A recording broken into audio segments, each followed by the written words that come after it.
राधा वल्लभ श्रीहरि में दंडवत प्रणाम महाराज श्री। महाराज श्री, पिछले 5 सालों से जीवन में अंधकार छाया हुआ है, कभी भी सफलता नहीं मिल रही है। जीवन में आगे क्या करूं क्या ना करूं समझ नहीं। सफलता किसे माना है आपने? महाराज जी, श्री जी मैं पढ़ाई पूरी की और मैंने श्री जी से कहा कि मैं अब क्या करूं। तो उन्होंने मुझे कुछ संकेत दिए थे कि आप सरकारी में जाइए और प्रभु की सेवा करिए। फिर सफलता नहीं मिल रही उसमें एग्जाम में, और अब यही आप हमारी बात समझिए। आपको श्री जी ने संकेत किया और आप सफलता नहीं प्राप्त कर, दोनों बातें झूठी है ना, दोनों बातें झूठी हैं। आप सत्य को स्वीकार कीजिए। श्री जी के संकेत को आप जानने लगे। आप श्री जी के संकेत तो तभी जब आप उनकी मन की बात जान लेना, तो आप कितने बड़े सिद्ध हो गए। और फिर सफलता किसकी चाहते हो? प्रकृति जन्य की। आप श्री जी के संकेत को जान जाओगे तो श्री जी के प्रेम की सफलता चाहोगे, लोकवत नहीं। और ये लोक की सफलता, सुनो पहले, प्रारब्ध के अधीन है। इसकी सफलता के लिए श्री जी से प्रार्थना मत करो। हमारी बात समझना।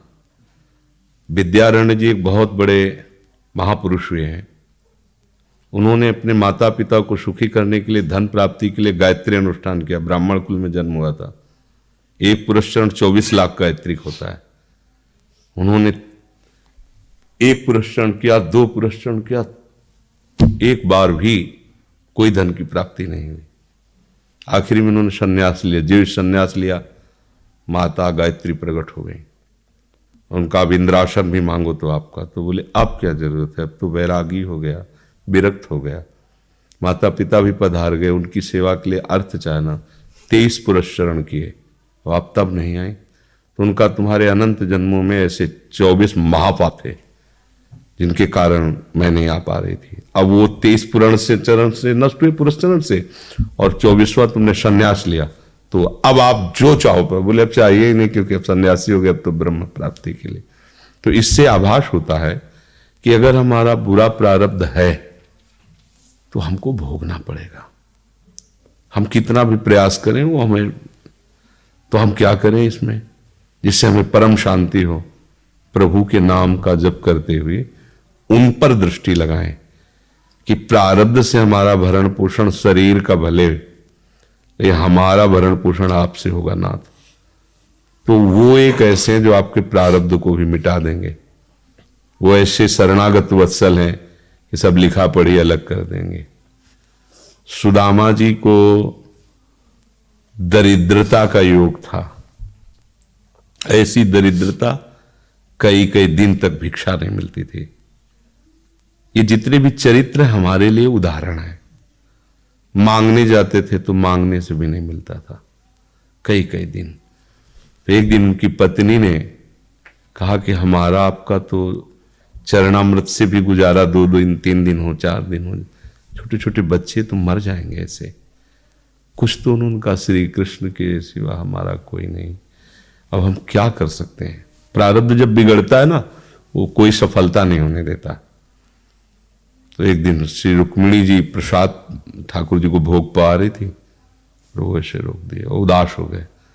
तो उनका प्रभु ऐसी स्थिति हमने जब जब आपकी देखी, तो किसी भक्त को जब कष्ट होता है तब आपको ऐसे देखा है। कौन सा भक्त है और क्या कष्ट है? तो का एक सुदामा नाम के हमारे मित्र हैं, कई दिन से भोजन भी उनको। प्रभु आपके मित्र और मैं आपकी दासी, महालक्ष्मी का अवतार रुक्मिणी, आप हुक्म कीजिए। लोक लोक की संपत्ति वहां, बोले उसको चाह नहीं है, हमारे मित्र को चाह नहीं है, और चाह ना होने पर हम विवश हैं। अगर वो चाह कर ले तो सारी व्यवस्था हो जाए। बोले पैदा करो जाके चाह। बोले उनके हृदय में तो नहीं पैदा कर सकते, हम भी, क्योंकि जिस हृदय में भगवान का आश्रय और निरंतर चिंतन है, वहां माया की चाह नहीं होती। बोले उनकी पत्नी के हृदय में, बोले प्रयास करते हैं जाके। भगवान संत वेश में गए, भिक्षाम दे, वो निकली। अतिथि का सत्कार करना गृहस्थ का धर्म होता है। हाथ जोड़ा और कहा हम असमर्थ हैं, आपको भिक्षा नहीं दे सकते। क्यों? बोले हम अपवित्र हैं, हमारे ऊपर सूतक लगा हुआ है। किस बात का सूतक? हमने एक पुत्र जन्मा है, तो ठीक है हम 10-12 दिन बाद आ जाएंगे। बोले नहीं, आजीवन अपवित्र रहेंगे। वैसा कौन सा? बोले दरिद्रता रूपी।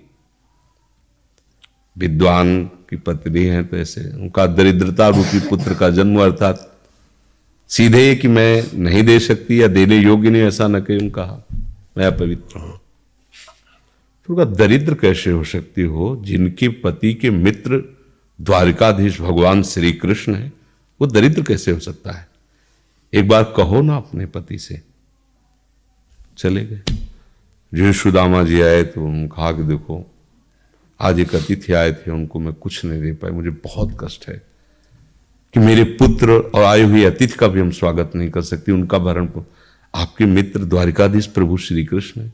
सुदामा जी ने कहा, बोले चले जाओ ना, वो कुछ न कुछ सहयोग कर देंगे। तो बोले हम ऐसे मित्र नहीं बनाए कि वो हमारा सहयोग करें, कभी नहीं, मर जाऊंगा, पर उनसे ये नहीं कहूंगा कि आप हमारा। बोले मत कहना, दर्शन के लिए तो चले जाओ, वो सुना है इतने उदार हैं कि वो जाने पर ही दे देंगे। सुदामा ने कहा दर्शन के लिए तो जा सकते हैं, बहुत दिन हो गए, ठीक है, पर मित्र के पास जाए तो कुछ लेके जाना चाहिए, मेरे पास तो कुछ नहीं है ना। पड़ोस में जैसे किसी से मांगने गई तो, अरे समय जब बिगड़ता कोई नहीं होता साथ। एक ने थोड़ी उदारता दिखाई तो चावल पछोरने पर जो आगे कणका होते चावल के, जो प्राय वो लिए सुदामा जी ने कहा हमारे प्रभु भाव के भूखे, कुछ ले जाएंगे, खाली हाथ तो नहीं है। पोट्री में सारांश में बता रहे हैं, द्वारपालों ने देखा कि हड्डी हड्डी शरीर में कई जगह से फटे वस्त्र, बेवाई फटी हुई, मतलब दिखाई दे रहा था दरिद्रता की मूर्ति है। तो उनका किससे मिलना है तुमको? तो उनका श्री कृष्ण से। बोले संभाल के बोलो, क्योंकि पार्षद है, अनंत कोट ब्रह्मांडों के नायक प्रभु के ऐसे बोले कोई श्री कृष्ण को ऐसे गली आए, उनका जाके तो तुम बोलो ना, श्री कृष्ण से जाके कह दो कि एक सुदामा नाम के ब्राह्मण आए हुए हैं। पार्षद गए, प्रभु बड़ा अजीब आदमी है, आपका नाम बिना किसी सभ्यता के ले रहा है। वो कह रहा श्री कृष्ण से कह, सुदामा कूद पड़े, भगवान दौड़े। वो पार्षद, वो सब की ब्रह्मा जी शंकर जी आते हैं तो वहां खड़े रहते हैं घंटों, भगवान ऐसे भागे जाके। सुदामा जी को पता था ना, हमारे रुक्मिणी जी के महल में रुक्मिणी जी के पलंग पर बैठाते हैं, स्वयं चरण पखारते हैं सब। अब ये वैभव, क्या हालचाल है, कैसे हो? प्रभु आप सब जानते हो, आपकी बड़ी कृपा है। तो ब्याह हो गया, हाँ ब्याह भी हो गए, बच्चे भी हो गए। हमारे पास आए हो तो कुछ तो लाए ही होगे। अब वो सड़े से कपड़े में चावल, कैसे बड़ी बड़ी वो वैभव, महारानियां सब भगवान का। चुप ऐसे बोले, देखो फिर चूक कर रहे हो, हमारे हिस्से की चोरी पहले की थी और फिर चूक कर रहे हो। और उन्हें हिम्मत नहीं पड़ रही थी, इतने महामहिम प्रभु को कैसे हो तंदुर। भगवान ने ऐसे छीला, ओहो आज तक मुझे ऐसा स्वाद नहीं मिला। भगवान बड़ाई कर रहे, देखो रुक्मिणी जी की आंखों में आंसू आ गया वो दृश्य। भगवान पकड़ लिया हाथ, बस प्रभु हम आपकी सिवा नहीं रह सकती हो। भगवान तो सुदामा जी का स्वागत समा कुछ दिन, अच्छे कपड़े पहनाए। जब चलने लगे ना तो भगवान की तरफ वो देखते, मतलब कामना नहीं, पर कि देखा पत्नी कह रही थी जाओगे कुछ न कुछ, चले प्रभु, हाँ ठीक है। इधर से ऐसे चले जाना, हाथ भी खाली। प्रभु ने कहा देखो ये कपड़े जो है ना महंगे हैं, रास्ते में तुम्हें चोर बदमाश, तुम अपनी पोशाक पहने इनको उतार दो। बोले बड़ी कृपा, कपड़े भी उतार दिए और रास्ते में सोचे देखो निगेटिवली सोच रहे, मेरे श्री कृष्ण मुझे कितना प्यार करते हैं। उन्होंने इसीलिए नहीं दिया कि दरिद्र कहीं संपत्ति पाकर मतवाला होकर मुझे भूल न जाए, मुझे कितना प्यार करते हैं, प्रभु के प्यार में मगन होकर सुदामा पूरी खड़ी जैसे द्वारिका। तो उनको भ्रम हुआ कि मुझे लगता है चलते चलते मैं पुनः द्वारिका आ गया। तो वहां पूछ रहे हैं कि ये भगवान के पास विधाता है, उनका प्रभु ये तो गलत हो गया, इनके भाग्य में हमने लिखा था क्षय श्री, ऐश्वर्य का नाश, जीवन में नहीं ऐश्वर्य, क्षय श्री। भगवान ने उसका उल्टा कर दिया यक्ष श्री। जैसे कुबेर का अथाह धन का खजाना, त्रिभुवन का खजाना वही है कुबेर के पास, ऐसे कुबेर का खजाना यक्ष श्री। तो कहा प्रभु, तो उनका इन्होंने एक पुण्य किया है, अनंत ब्रह्मांडों के समस्त जीवों को तृप्त कर दिया है। प्रभु खुद को खाने को नहीं तृप्त, बोले मेरे रोम रोम में करोड़ करोड़ ब्रह्मांड वास करते हैं और इनके तंदुलों से मैं तृप्त हो गया, अनंत ब्रह्मांडों का भंडारा हो गया। उसका जो पुण्य होता है लिख दो इनके भाग्य में। अब किसी की चलेगी प्रभु के आगे?